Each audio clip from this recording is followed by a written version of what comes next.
Ned si bo zavedno zapomnil prvi dan v letošnjem letu, ko sta s prijateljem po Silvestrovem pobirala ogorke petard in prižigala take, ki še niso počile. Eno petardo sem dal v roko, drugo pa v pločevinko. Tisto v pločevinki sem prižgal in je počila. Medtem ko je pa počila, je pa iskrica priletela v mojo roko in počila. Ustrašil sem se in sem mislil, da mi bo roko odrezali.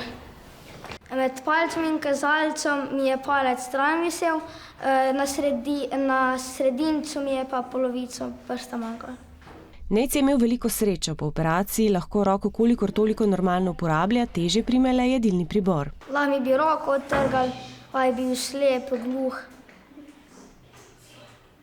Da je pirotehnika nevarna, so se prav iz Nejčeve slabe izkušnje naučili tudi sošolci, ki so mu po poškodbi pomagali. Nesli smo mu torbo, pa pomagali pri domačih nalogah. Malo sem bil jezen na Nejca, zato ker pač zdaj bo pameten, da ne bo tega naredil. Prej pa ne vem, ni razmišljal, kaj se bo zgodilo. To sam denar porabiš, pa še živali se bojijo, pa še kaj se ti lahko naredi, ker to uničuje sluh, vid, vsem, tudi živalim in vsem živim bitjem.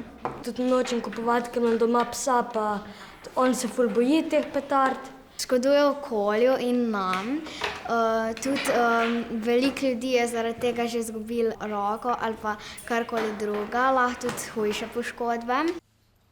Jaz priporočam vsem infodromovcem, da naj ne pokate petard in to je pač vse brez veze, ker se to zgodi isto, kot se meni.